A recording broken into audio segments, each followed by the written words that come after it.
Diaz, Harold Green, Byron Miranda with weather, and Jim Hill on sports.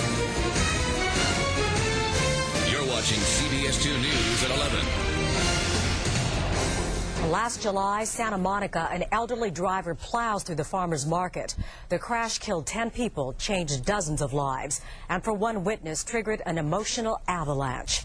The crash unleashed decades of repressed memories for that witness, a veteran of the First Gulf War, and he found himself suffering post-traumatic stress.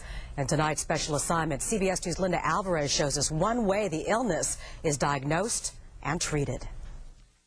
Post-traumatic stress is not always caused by war.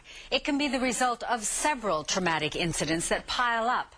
I met a seemingly strong and healthy young man who served in the First Gulf War, but it wasn't until a tragic accident this year that his symptoms of post-traumatic stress surfaced.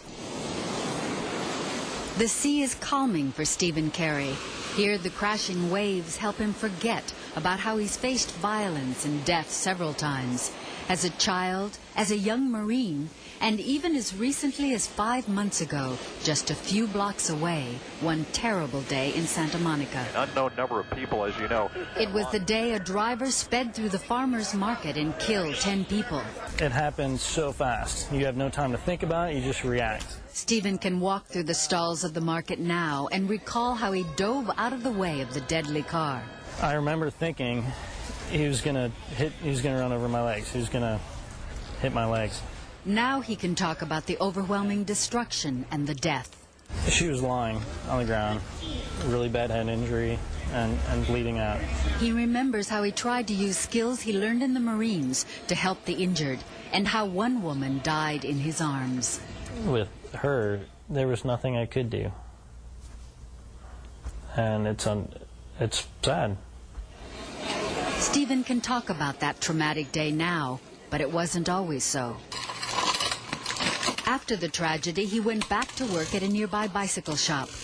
But for days, he was unusually nervous, shaky, couldn't sleep, became withdrawn. And when he went back to the site of the tragedy... I saw the memorial that they had already set up, and immediately that just brought back a flood of emotions, and I broke down. Stephen was flooded with painful memories he had kept bottled up inside, some going back to his childhood. He was violent and abusive to myself, my sisters, my mom. An alcoholic father burned down their house and once dangled him over a bridge. I was staring down 100 feet, afraid I was going to fall. Stephen also faced death as a tank commander on one of the first units to cross the Kuwaiti border during Desert Storm. I remember they were expecting like 50% casualties by the end of day one. You thought you were going to die? Oh, for sure. Yeah. The overwhelming memories triggered by the farmer's market incident forced him to get help. Stephen came to the Amen Clinic for a brain scan. If we look at these red areas, they're all working hard. Dr. Daniel Amen is a psychiatrist and brain imaging specialist. When we see people who've been traumatized, what we see is their brain works too hard. There are certain emotional centers in their brain that just appear like they're on fire. Dr. Amen says Stephen's brain shows all the signs of post-traumatic stress disorder. We need to get rid of all those triggers. The treatment Dr. Amen prescribes is EMDR, eye movement desensitization and reprocessing. This is Stephen's first session with therapist Sarah Gilman. He follows a moving light, listens to alternating tones, feels impulses tap on his palms, all while he focuses on traumatic events in his past. There were so many people that I couldn't help. It's a painful process for Stephen, as the therapist keeps him focused on his feelings. I'm just sad. I wished I could have done more. One memory stirs up another. And where did your thoughts go?